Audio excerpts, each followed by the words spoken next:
today on Rappler. Na di umano, ako ay nag-ooperate ng prostitution ring na lubos kong ikinagulat. A labor official denies prostituting Filipinos in Jordan in an alleged sex for flight scheme.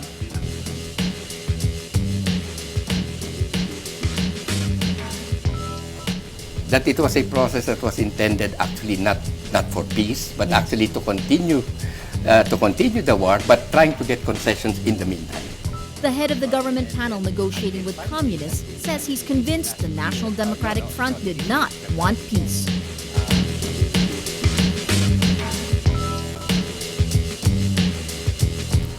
Okay. At the beginning, and Cardinal C knew this, I wanted a formal investigation.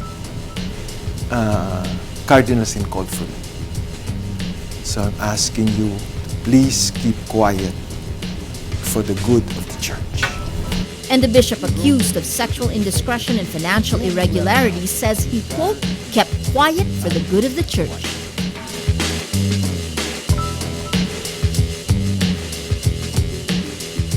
Hello, I'm Maria Ressa. Welcome to Rappler, your social news network. A labor official denies charges he prostitutes overseas Filipino workers working in Jordan. Ace Tamayo reports. Na di umano, ako ay nag-ooperate ng prostitution ring na lubos kong ikinagulat. Acting labor attaché Mario Antonio faces the media, accused of prostituting Filipinos who sought shelter in a halfway house in Amman, Jordan for $1,000 a night. Ako po si Mario R. Antonio na umaharap sa inyo upang pabulaanan at itanggi ang mga paratang na ipinupukol sa aking pagkatao. Matindi na ang epekto nito sa aking reputasyon at pamilya. Ginampanan ko ang buong dedikasyon ng aking tungkulin na protektahan ang kapakanan, kagalingan, at ipaglaban ang karapatan ng ating mga kababayan. Antonio says he finished his tour of duty in Jordan last June 12. Antonio is one of the 3 predators who allegedly abused OFWs in the Middle East. The other 2 are Blas Marquez of the Labor Office in Kuwait and Akim in Syria, who was caught in an intimate act with a female OFW at an embassy shelter. Antonio says the allegations may be because of his strict leadership in Jordan. He told his bosses labor recruiters were behind the allegations. May mga patakaran tayong ipinapatupad sa Polo at sa Resource Center para sa proteksyon ng mga distressed workers. At ito ay aking mahigpit na ipinatutupad bilang acting labor attaché. On Tuesday, Labor Secretary Rosalinda Baldos formed an investigative team to look at the case. Overseas Worker Welfare Administration head Carmelita Dimson says Antonio may or may not be suspended. It will all depend on the outcome of the probe. Dimson recalls Antonio was reliable in his work. Yung mga taon na kasama ko si Mr. Antonio, very dependable siyang welfare officer. Nakaka-deliver naman siya. Basta binigyan ko ng assignment, sumusunod yan ng walang question at mapahating gabi, mapamadaling araw, nandoon kami sa airport, sumasalubong sa mga workers. The accuser, Akbayan Representative Walden Bello, says his information comes from department and embassy insiders, affidavits of witnesses, and confidential reports. Sexual abuse of our women folk perpetuated by their hosts in a foreign country is an awful crime. But there is something more awful, and that is their exploitation by their own compatriots in that strange land. Bello met with labor officials Thursday, describing the meeting as confrontational. He says Antonio's defense that illegal recruiters are after him is a lie. Now, we wanted to have a presidential investigating committee formed kasi there are people na informants namin sa DOLE that are not confident that the DOLE process will be objective. Antonio says he is ready to face a full investigation. He asked the public to reserve judgment until the case is resolved. All read in a statement in this building the very same home of officials who vowed to protect the welfare of those allegedly victimized by Antonio. Ace Tamayo Rappler, Manila. The Philippine Department of Foreign Affairs, or DFA, orders 8 more of its Middle East ambassadors to return to the Philippines to join investigations into the alleged sex for flight scheme. DFA spokesman Raul Hernandez says this will allow the DFA, quote, to be as thorough as possible in addressing the issue of the alleged sex-related offenses. These ambassadors will come from Saudi Arabia, Qatar, Oman, United Arab Emirates, Bahrain, Egypt, Libya, and Lebanon. The investigations come after Akbayan Representative Walden Bello revealed embassy staff in Kuwait, Damascus, and Jordan allegedly prostituted distressed migrant workers. This brings to 11 the number of envoys who've been called home for the probe. President Benigno Aquino says State Weather Bureau PAGASA has enough experts who will monitor the weather as the typhoon season rolls in. Aquino says PAGASA and the Science and Technology Department now has 37 new meteorologists to replace the 5 weathermen who left PAGASA since 2000. Aquino adds there are 10 students who are currently studying for degrees in meteorology and atmospheric physics. He says in Filipino, quote, 5 personnel left, 37 replaced them, and 10 more are waiting. Let's not tell the public that we lack the brain power to predict the weather. The president says he will also look at the status of the bonuses supposedly not yet received by PAGASA personnel. PAGASA's problems are in the spotlight again after Congress failed to pass the Weather Bureau's modernization bill. It would have raised the salaries of personnel and bought better equipment for the Bureau.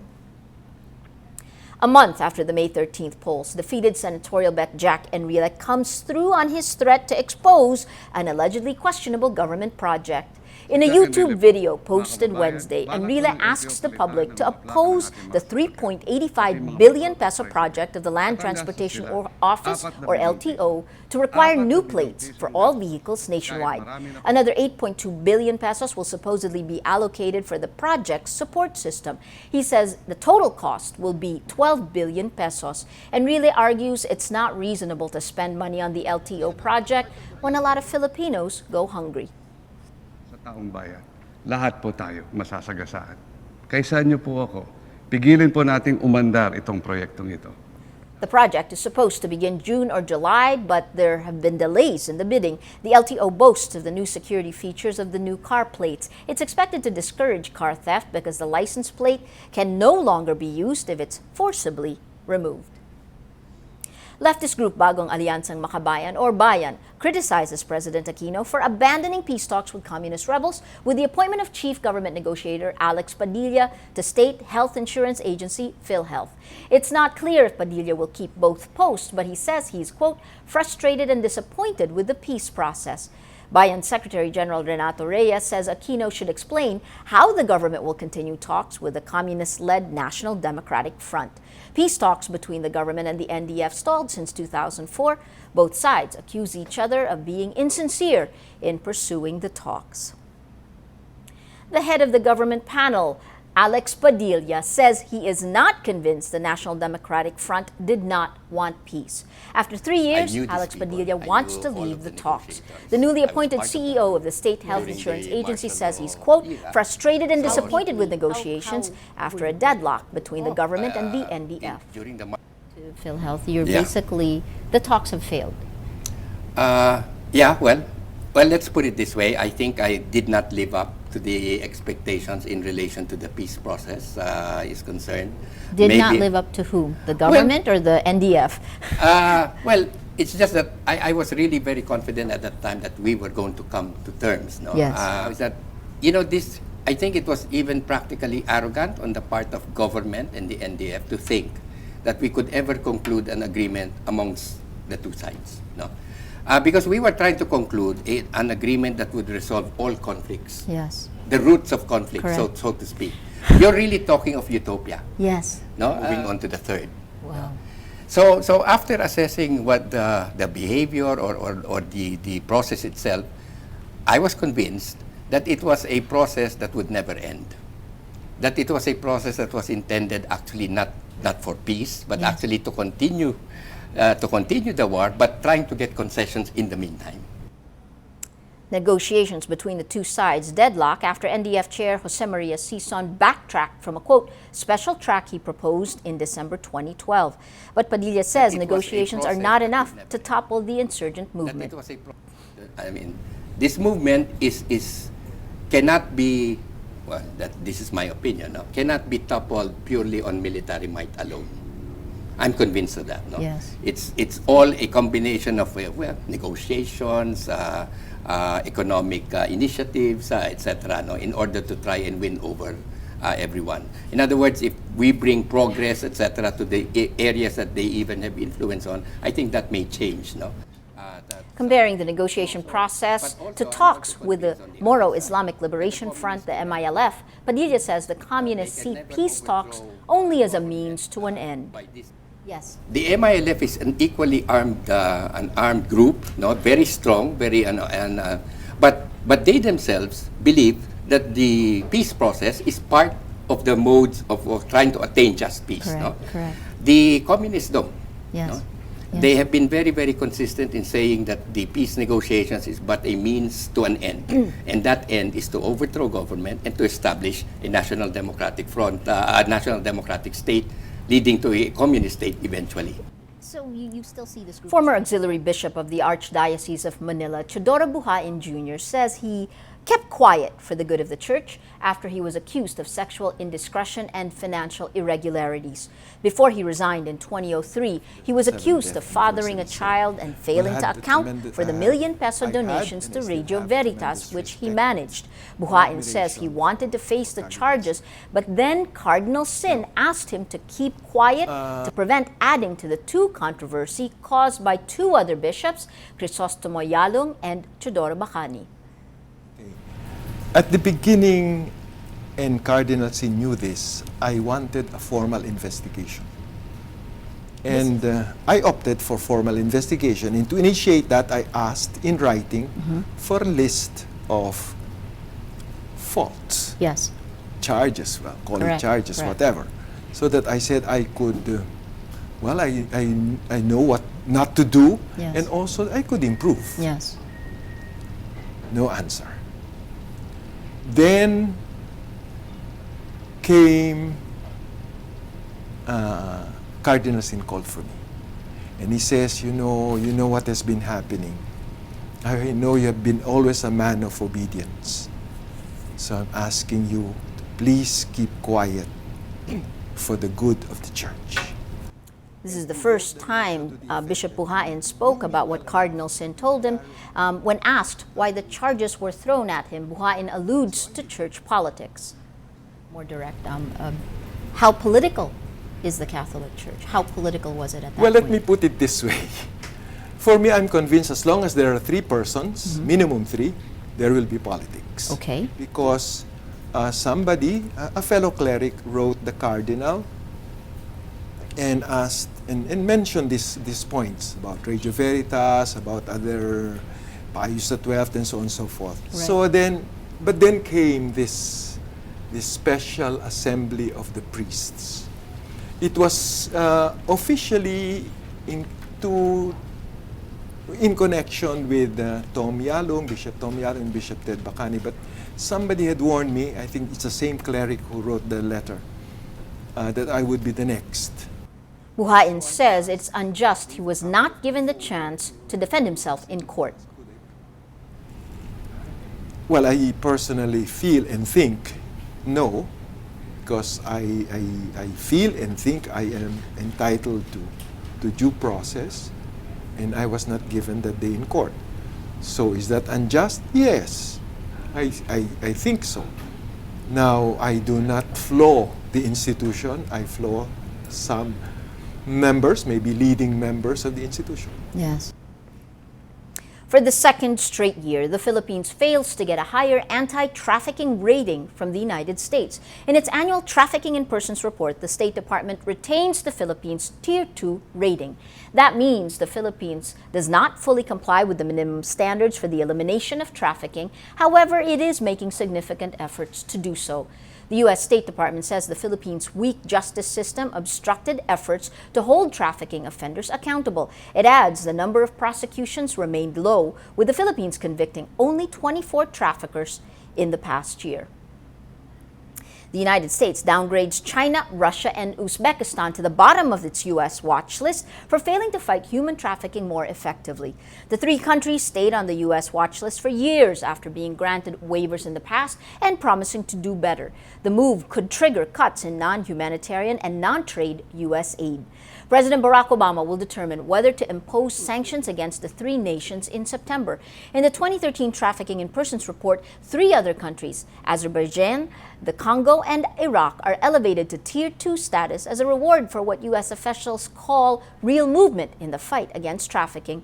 The U.S. estimates about 27 million remain enslaved around the world. The U.S. Federal Reserve's Policy Board keeps its stimulus program locked in place, saying unemployment remains high and growth is held back by government spending cuts. The stimulus program aims to hold interest rates down and encourage investment. But Federal Reserve Chairman Ben Bernanke says if growth picks up, the Fed could begin pulling back the program sometime later this year and bring the operation to a close by mid-year 2014. Bernanke's comments confirm market expectations. The Fed sees growth tentatively firm enough to begin pulling back the program. But some analysts say the Fed remains vulnerable to domestic spending cuts and slower growth in Europe and China. In a historic high, the air pollutant index in Singapore breaches the hazardous level Wednesday, triggering irritation and anger among locals and tourists. The pollution index hits 321, well past the 200 mark, which is considered very unhealthy. The last time Singapore had a severe haze reading was in September 1997, when the pollution index hit 226. The problem peaks during the dry season of June to September, when monsoon winds push clouds of smoke from forest fires in Sumatra in Indonesia to nearby Singapore and Malaysia. Singapore resident and Yahoo reporter Peace Chu says she hasn't experienced this kind of haze before. Actually, for me, I actually feel quite a bit of eye irritation sometimes. I was having a cough before this haze has gotten worse. When you look around, especially, you just can't see anything, and it looks hazy. It looks a bit like a nice fog thing, but it's actually just unbreathable air to me. There doesn't seem to be much information on what kind of health hazards it will cause yet, so I think people are just more concerned about how bad it will get and maybe just like what kind of precautions they can take. But in terms of the next step, people don't really know what they can get. So I think the government hasn't really done anything because this hasn't happened to Singapore before. Well, let's now look at Rappler's Wrap for today, a list of the 10 most important events around the world you shouldn't miss. At number 9, fashion icons Dolce & Gabbana are sentenced to 1 year and 8 months imprisonment for tax evasion. Domenico Dolce and Stefano Gabbana are accused of transferring control of their brands to a company in Luxembourg to avoid paying taxes in Italy. They're accused of owing $1.33 billion in taxes. Lawyers of the designer duo say they will be appealing. Founded in 1985, Dolce & Gabbana employs more than 3,000 people and has 250 shops in 40 countries worldwide. And at number 10, Emmy Award-winning U.S. actor James Gandolfini, star of the long-running mafia drama The Sopranos, died at the age of 51 in Italy. Media reports say Gandolfini, who won awards for his portrayal of mob boss Tony Soprano on the HBO series, died of a heart attack. For the full top 10, visit Rappler.com's The Wrap. Every story on Rappler has a mood meter which gives you 8 emotions to choose from. Click how you feel and your vote comes down to the Mood Navigator that's in the middle of the front page. It crowdsources the mood of the day. It also gives you the top 10 stories with the most clicks on the mood meter. These are the top 10 that have affected our readers emotionally more than others. If we take a look, this is the first week of hashtag Pugad Baboy, the first web cartoon on Rappler, and you can see 1, 2, 3, 4, 5 stories that made it to the Mood Navigator of the top 5. And then we have DFA orders embassy staff to come home. That's 84% angry, 7% happy. Lay leaders to the nuncio oust immoral priest, 67% angry. And you can see here, sports, Heat stay alive after edging Spurs. That's earlier this week. You have 29% angry and 63% happy. Hashtag Pugad Baboy is keeping people happy today. Most people are happy. Well, that's Rappler's Newscast for today, Thursday, June 20th, 2013. Visit Rappler.com and watch our newscast Monday to Friday. Tell us how you feel on our mood meter and help us crowdsource the mood of the day. I'm Maria Ressa. As we say at Rappler, tomorrow begins today.